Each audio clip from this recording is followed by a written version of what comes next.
কিন্তু মানুষের সাথে জড়িত পাপ আছে, ওইটা কিভাবে ক্ষমা নেবেন?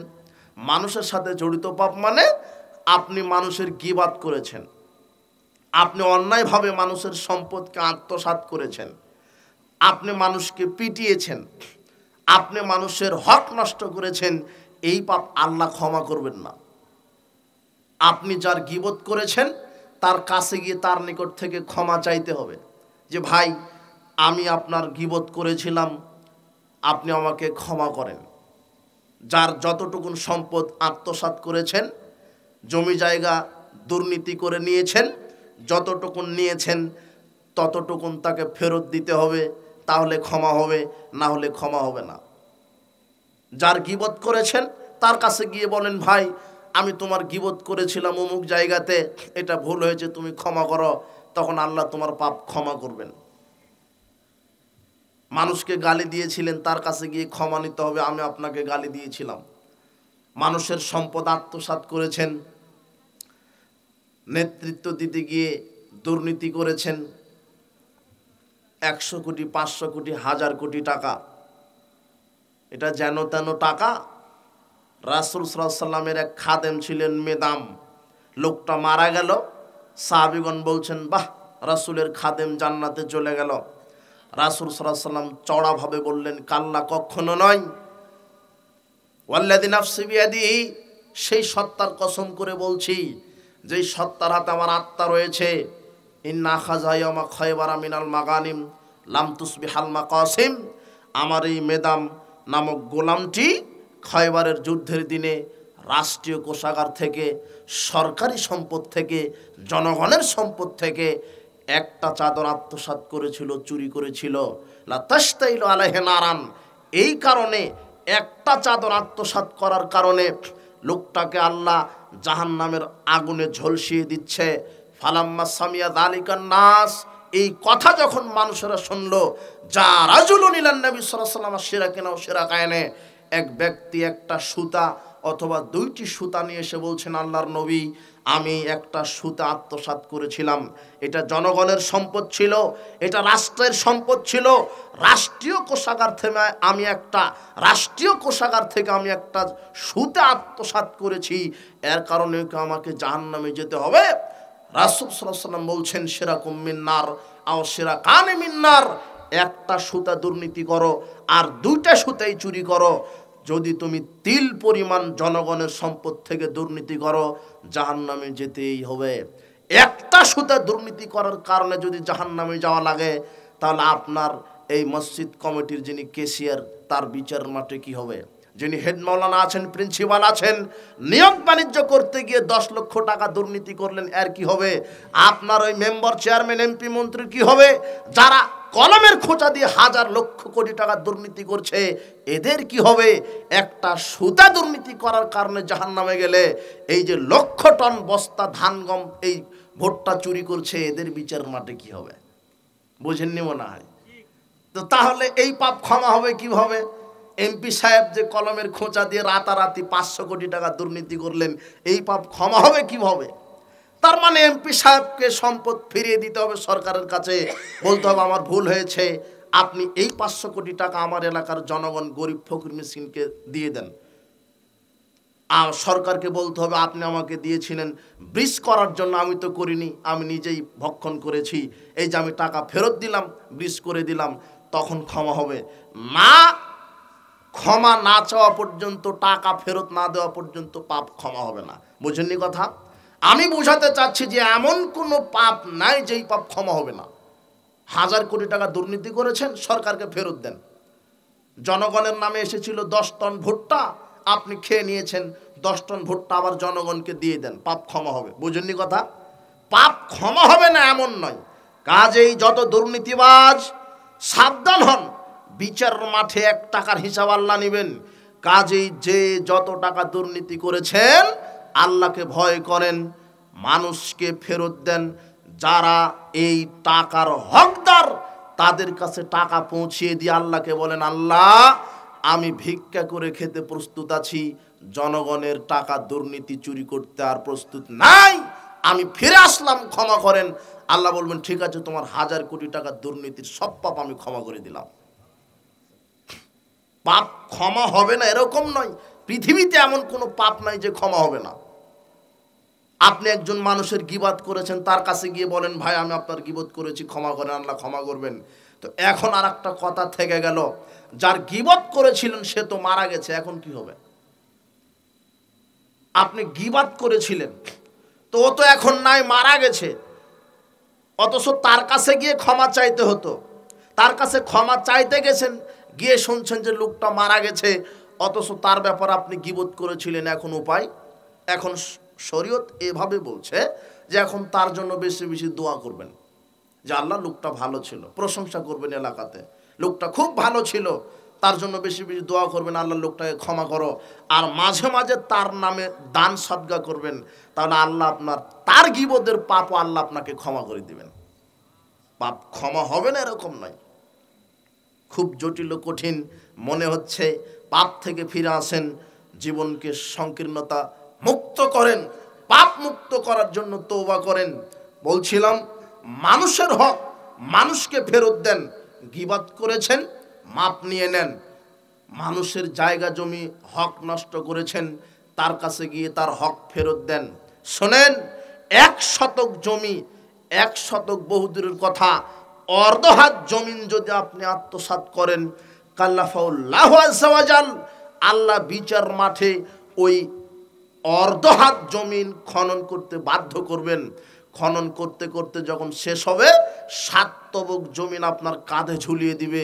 হাত্তা ইউকযা বাইনান নাস, বিচার মাঠে আপনি ওই আত্মসাৎ করা সম্পদ নিয়ে ঘুরতে থাকবেন।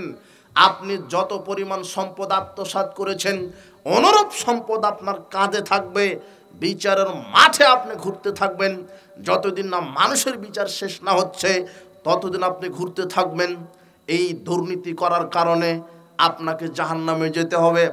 মানুষের হক মানুষকে ফেরত দেন, মানুষের কাছে ক্ষমা চান। আবু হুরায়রা রাদিয়াল্লাহু আনহু বলছেন, রাসূল সাল্লাল্লাহু আলাইহি ওয়াসাল্লাম বলেছেন, মান কানাত লাহু মাজলামাতুন লিআখি মিন ইরজিহি আও শাই, কেউ যদি কোনো ভাইয়ের মান মর্যাদা হানি করে, গীবত পরনিন্দা করার কারণে কারো সম্পদ যদি চুরি করে, দুর্নীতি করে, ফালিয়াতাহাল্লালহু মিনহুল ইয়াউম, ওই দিন আসার পূর্বেই যেন মিটিয়ে নেয়। কিয়ামত, মৃত্যু আসার পূর্বেই যেন মিটিয়ে নেয়। কাবলা আল্লাহ ইয়াকুনা দিনারুন ওয়ালা দিরহামুন, যেই দিন টাকা পয়সা থাকবে না, যেই দিন কারো টাকা পয়সা থাকবে না বিচারের মাঠে। আপনি প্রতিবেশীর জায়গা জমি আত্মসাৎ করেছেন, আপনি নেতৃত্ব দিতে গিয়ে 1000 কোটি টাকা দুর্নীতি করেছেন, মৃত্যুর পূর্বেই দুর্নীতির টাকা জাতিকে ফেরত দেন। মৃত্যুর পূর্বেই যার যতখানি সম্পদ আত্মসাৎ করেছেন তাকে ফেরত দেন। কেন? বিচারের মাঠে কোনো টাকা পয়সা থাকবে না, সেদিন কোনো বিনিময় চলবে না টাকা পয়সার।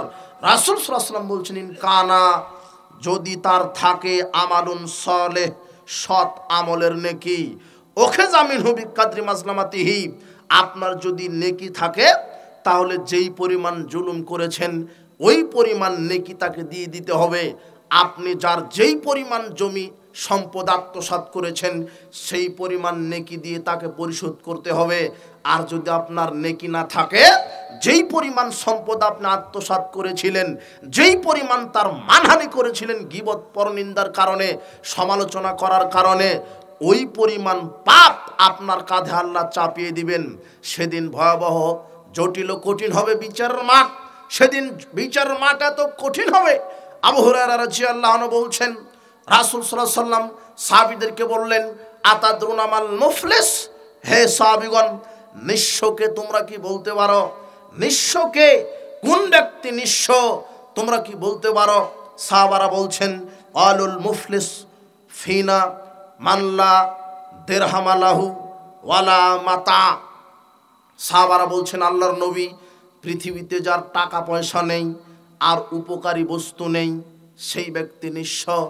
তখন আল্লাহর রাসূল সাল্লাল্লাহু আলাইহি ওয়াসাল্লাম বলছেন, শোনো, ইন্নাল মুফলিসা মিন উম্মতি ইয়াতি ইয়াউমাল কিয়ামাতি বিসসালাতিন ওয়া সিয়ামিন ওয়া যাকাতিন, আমার উম্মতের মধ্যে বিচার মাঠে তারাই হবে নিঃস্ব যারা সিয়ামের নেকি নিয়ে উপস্থিত হবে, যাকাতের নেকি নিয়ে উপস্থিত হবে, সালাতের নেকি নিয়ে উপস্থিত হবে। ওয়া ইয়াতিকাদ শাতামাহাজা, অপরদিকে মানুষকে গালি দিয়েছিল, এই পাপ নিয়ে উপস্থিত হবে। ওয়াকাযাফা হাজা, মানুষকে গালি দিয়েছিল, অপবাদ দিয়েছিল, অপবাদের পাপ নিয়ে উপস্থিত হবে। ওয়াকাদ শাতামা হাজা, মানুষকে গালি দিয়েছিল, এই পাপ নিয়ে উপস্থিত হবে। ওয়াকালা মালা হাদা, মানুষের সম্পদ অন্যায়ভাবে আত্মসাৎ করেছিল, এই আত্মসাতের পাপ নিয়ে উপস্থিত হবে। ওয়াদারাবা হাদা, মানুষকে পিটিয়েছিল, এই পাপ নিয়ে উপস্থিত হবে। ওয়াসাফাকা দামা হাজা, মানুষের রক্তপাত করেছিল, এই রক্তপাতের পাপ নিয়ে উপস্থিত হবে। ওয়ায়ুতা মিন হাসানাতিহি ওয়া হাজা মিন হাসানাতিহি, এইভাবে সে সালাতের নেকি থেকে যেই পরিমাণ আপনি গীবত করেছিলেন, ওই পরিমাণ গীবতের পরিমাণ নেকি তাকে দিয়ে দিতে হবে। যার গীবত করেছিলেন তাকে আপনার নেকি দিয়ে দিতে হবে। যাকে একটা চর থাপ্পড় মেরেছিলেন, ওই থাপ্পড় মারার পরিমাণ আপনার নেকি তাকে দিয়ে দিতে হবে। যতটুকুন সম্পদ আপনি আত্মসাৎ করেছিলেন, ততটুকুন আপনার নেকি তাকে সেই পরিমাণ দিয়ে দিতে হবে। এইভাবে নেকি দিয়ে দিতে দিতে ফাইন ফানিয়াত হাসানাতুহু কাবলা ইউকজামা আলাইহি, নেকি দিতে দিতে যখন নেকি আপনার শেষ, এখনো পাওনাদার এখন আপনার নিকট থেকে পাবে। ওই যে আর একজনের জমি আত্মসাৎ করেছিলেন, সে এখনো আপনার নিকট থেকে পাবে, কিন্তু আপনার কাছে আর নেকি নেই। তখন কি হবে? যেই পরিমাণ জমি আত্মসাৎ করেছিলেন, ওই পরিমাণ তার পাপ আপনার কাঁধে চাপিয়ে দিবেন। এই পাপ নিয়ে আল্লাহ আপনাকে জাহান্নামে ফেলে দিবেন। বিচারের মাঠ খুব কঠিন, প্রত্যেকের হক আল্লাহ বুঝিয়ে নেবেন। লা তুআদ্দান্নাল হুকুকা ইলা আহলি ইয়াউমিল কিয়ামা, এমন কোনো মানুষ পশু প্রাণী নাই তার নিকট থেকে আল্লাহ হক বুঝিয়ে নেবেন না। হাত্তা ইউকাদালিশ শাতিল জালহায়ে মিনাশ শাতিল কারনায়ে, পশু প্রাণীও যদি তাদের মধ্যে দ্বন্দ্ব থেকে থাকে, বিচার মাঠে আল্লাহ মিটিয়ে দিবেন। আল্লাহ গরু ছাগলকে বলবেন যে এই গরুটা তোমাকে ঘোঁতা মেরেছিল, তুমিও তাকে আজকে ঘোঁতা মেরে পরিশোধ করো। এটা হবে বিচারের মাঠ।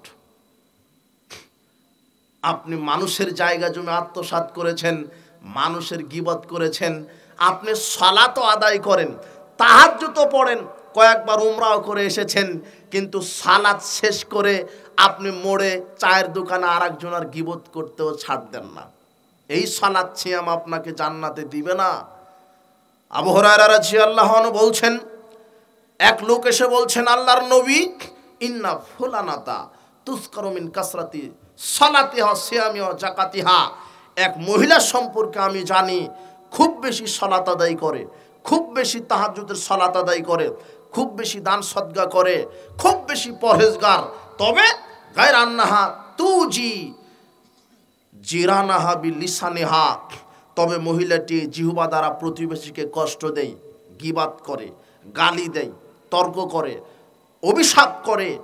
রাসূল সাল্লাল্লাহু আলাইহি সাল্লাম বলছেন, হিয়া ফিন্নার, মহিলাটি জাহান্নামী। অত্র হাদিস প্রমাণ করে আপনার তাহাজ্জুদ দিয়ে জান্নাত হবে না যদি মানুষের গীবত করা থাকে, আপনার হজ দিয়ে জান্নাত হবে না যদি মানুষের জায়গা জমি দুর্নীতি করা থাকে, আপনার কোটি টাকা দিয়ে মসজিদ করে দিলে হবে না জান্নাত যদি জনগণের টাকা আপনার চুরি করা থাকে। আপনাকে কি দিয়ে ধর্ম বোঝাতে পারি আমরা কিভাবে আপনাকে বোঝাবো? যদি মানুষের হক আপনি নষ্ট করেন, বিচার মাঠে আল্লাহ পায় টু পায় আদায় করে নিবে। যার যতটুকুন হক নষ্ট করেছেন ততটুকুন নেকি তাকে দিয়ে দিতে হবে। যদি আপনার কাছে নেকি না থাকে, তার পাপ আপনার কাঁধে চাপিয়ে দিবে। সালাত সিয়ামের নেকি থাকার শেষ হয়ে যখন যাবে, তার পাপ কাঁধে নিয়ে আপনাকে জাহান্নামে যেতে হবে। আপনাকে কি দিয়ে বুঝাই? তাই মৃত্যু আসার পূর্বেই আপনি পাপ থেকে তওবা করেন। এমন কোনো পাপ নাই যেই পাপ ক্ষমা হবে না, এমন কোনো পাপ নাই যেই পাপ ক্ষমা হবে না। 1000 কোটি টাকা দুর্নীতি করেছেন, ওই 1000 কোটি টাকা হক যারা, তাদের কাছে ফেরত দেন। আর আল্লাহকে বলেন, আল্লাহ আমি ভিক্ষা করে খেতে প্রস্তুত আছি, আর কোনো দিন চুরি ডাকাতি দুর্নীতি করব না। আল্লাহ আপনার দুর্নীতির পাপও ক্ষমা করবেন। একেবারেই ব্যতিক্রম পাপ, একটা মুশরিকের জন্য দোয়া করা জায়েজ যদি জীবিত থাকে। আপনার এই এলাকার লোক ও মূর্তি পূজা, কবর পূজা, খানকা পূজা করে, এ জীবিত আছে, এর জন্য আপনি বলতে পারবেন, আল্লাহ এই লোকটাকে ক্ষমা করো, আল্লাহ এই লোকটার পাপ ক্ষমা করো। কিন্তু রাসূল সাল্লাল্লাহু বলছেন হারামখোরের জন্য দোয়া করাই যাবে না। যে সুদখোর, যে ঘুষখোর, যে ইয়াবাখোর, যে বিড়িখোর, সিগারেটখোর, জর্দাখোর, যে হারামখোর, এর জন্য দোয়া করাটাই হারাম। বলা যাবে না আল্লাহ তাকে ক্ষমা করো, সিগারেটখোরকে ক্ষমা করো, ও অসুস্থ সুস্থতা দান করো, ও বিপদগ্রস্ত বিপদ থেকে মুক্তি দান করো। হারামখোরের জন্য দোয়া করাটাই হারাম। একটা দোয়া করতে পারেন, আল্লাহ তুমি তাকে হেদায়েত দান করো, কিন্তু ক্ষমার জন্য দোয়া চাওয়া যাবে না, কত খারাপ। এই পাপ তুমি করছো যুবক, সুদের সাথে জড়িত আছো, আল্লাহর কাছে ক্ষমা চাও, ফিরে আসো, তওবা করো, আল্লাহ পাপ ক্ষমা করে দিবে। মদ পান করেছো, তুমি আল্লাহর কাছে ফিরে আসো, আল্লাহ তোমার পাপ ক্ষমা করে দিবে। তুমি কত বড় পাপী, আল্লাহ তোমাকে ক্ষমা করার জন্য রেডি, প্রস্তুত আছেন। পৃথিবীতে এমন কোনো পাপ নাই যেই পাপ ক্ষমা হবে না। তুমি শুধু আল্লাহকে বলো, আল্লাহ আমি মদ পান করে ফেলেছি, আর জিন্দেগি